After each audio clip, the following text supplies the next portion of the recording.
পৃথিবীর নিকৃষ্ট শাসক নমরুদ আল্লাহ রব্বুল আলামিনকে হত্যা করার জন্য কিভাবে শকুনের উড়ন্ত যান তৈরি করেছিল এবং কিভাবে শকুনের যান দিয়ে আসমানে উড়ে গিয়েছিল, আবার কিভাবে জীবিত অবস্থায় আসমান থেকে জমিনে ফিরে এসেছিল।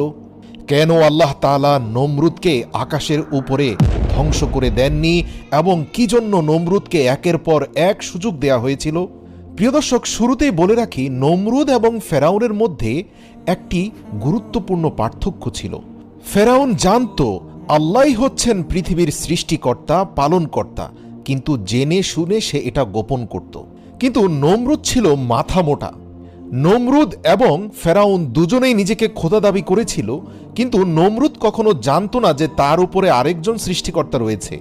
আর এজন্যই আল্লাহ রাব্বুল আলামিন ফেরাউনের থেকেও নমরুদকে বেশি সুযোগ দিয়েছেন নিজের ভুল বোঝার জন্য। ঘটনার শুরুতে বলে রাখি, ইব্রাহিম আলাইহিস সালামকে যখন অগ্নিকুণ্ডে নিক্ষেপ করা হলো এবং সেখান থেকে অক্ষত অবস্থায় তিনি জীবিত বের হয়ে আসলেন, তারপর থেকেই নমরুদ ইব্রাহিম আলাইহিস সালামের কাছ থেকে বারবার তার সৃষ্টিকর্তা সম্পর্কে জানতে চাইতেন।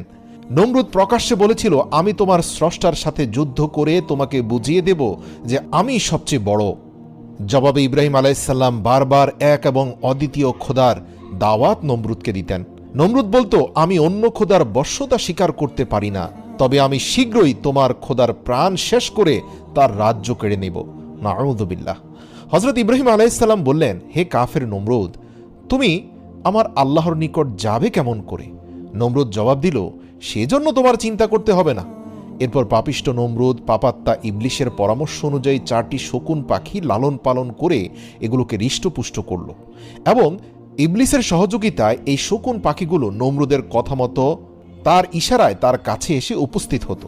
তারপর নমরুদ 4টি মোটা তাজা মেষকে জবাই করল, তার চামড়া খুলে ফেলে তার মাংস শকুনিদের মাথার উপরে এমনভাবে ঝুলিয়ে দিল যে শকুনগুলো সেই চামড়া থেকে মাংস খুঁটে খাওয়ার জন্য উপরের দিকে যখন মুখ উঠাতো, তখনই নমরুদের সৃষ্টি করা স্বয়ংক্রিয় যানটি আকাশের দিকে উঠতে থাকত। এখানে এই মেকানিজমে পরিপূর্ণ সহযোগিতা করেছিল ইবলিস। আল্লাহ পাকও চাইছিলেন নমরুদ যেন তার মনের আশা পূর্ণ করতে পারে, কেননা নমরুদ ইব্রাহিম আলাইহিস সালামের সাথে শপথ করেছিল যে কোনো মূল্যেই সে আকাশে উঠবে এবং ইব্রাহিমের খোদাকে ধ্বংস করে দিয়ে তারপরে সে ইব্রাহিমের কাছে আসবে। তারপর নমরুদ যথারীতি তীর ধনুক নিয়ে একটি স্বয়ংক্রিয় যান তৈরি করল, যার 4টি কোণা রইল। 4 কোণায় 4টি শক্তিশালী শকুনকে বেঁধে দেওয়া হলো। ইবলিস শকুনগুলোর উপর ভর করল। অতপর শকুনগুলো নমরুদের ঝোলানো